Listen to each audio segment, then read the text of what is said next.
We live in a culture that doesn't take mental health issues seriously. There's a lot of stigma. Some people tell you to just suck it up or get it together or to stop worrying or that is all in your head. But I'm here to tell you that anxiety disorder there is real as diabetes. Hi again, it's I'm Munira, and to recognize between normal anxiety and generalized anxiety disorder can be difficult. How do you know if you have normal anxiety or an anxiety disorder? That's what we are going to find out in this video. Anxiety person often describe some classic symptoms of an anxiety disorder: constant worry, trouble sleeping, tense muscle, and struggle with concentrating. But they are getting treatment. There's a lot of issue with mental health care in this country. Some people doesn't have insurance that will cover it. Some have dismissed or minimized in the past and don't think seeking help will do any good. Some worry about the stigma and whether it could affect future jobs or relationship.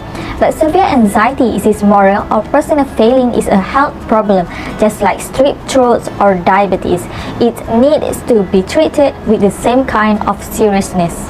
Before we talk about anxiety disorder, let's talk about anxiety itself. Anxiety is very real and normal emotion.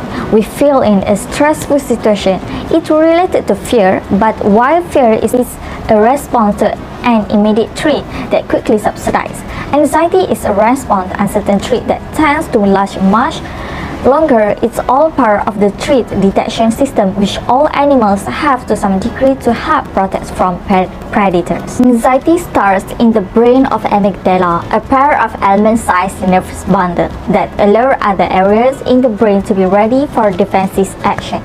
Next, the hypothalamus relays the signal, setting off what we call the stress response in our body. Our muscle tense, our breathing and heart rate increase, and our blood pressure rises. Areas in the brain steep kick in and put you in a state of high alertness. This is fight or flight response. There's a way the fight or flight response is kept somewhat in check with an area of higher level thinking called the ventromedial prefrontal cortex. It works like this. If a person sees something they think is dangerous, like tiger, that is a signal to the amygdala saying it's time to run. The ventromedial prefrontal cortex can say to the amygdala, "Hey look, the tiger in the cage. You know what the cage is? They can't escape from the cage. It's okay to calm down." It's a feedback loop that can help keep the response and check. The hippocampus is also involved. It provides context, saying things like, "Hey, we have seen tiger in the cage before. We are in zoo. You are extra safe." With anxiety, this threat detection system and mechanism that reduce or inhibit them are functioning it correctly cause us to worry about the future and our safety in it. But for many people, it goes into overdrive. They experience persistent, pervasive anxiety that disrupt work, school, in relationships and leads them to avoid situations that may trigger symptoms. Anxiety disorders are not at all uncommon. Based on data from the World Mental Health Survey, researchers estimate that about 16% of individuals currently have or have had an anxiety disorder. This includes social anxiety disorder, panic disorder, agoraphobia, and phobias. Studies have shown that people with anxiety disorder don't just have a different way of reacting to stress. There may be actual differences in how their brain is working.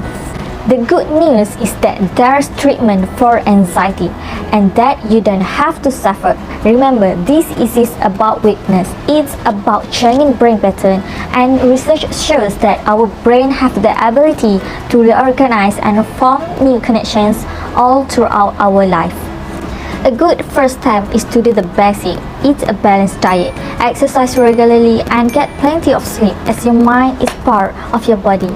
But it also helps to try meditation instead of our heart rate rising and our body tensing with mindfulness and breathing. We can slow down the fight or flight response and improve how we feel in the moment. Cognitive behavioral therapy, a form of talk therapy, can also be fantastic.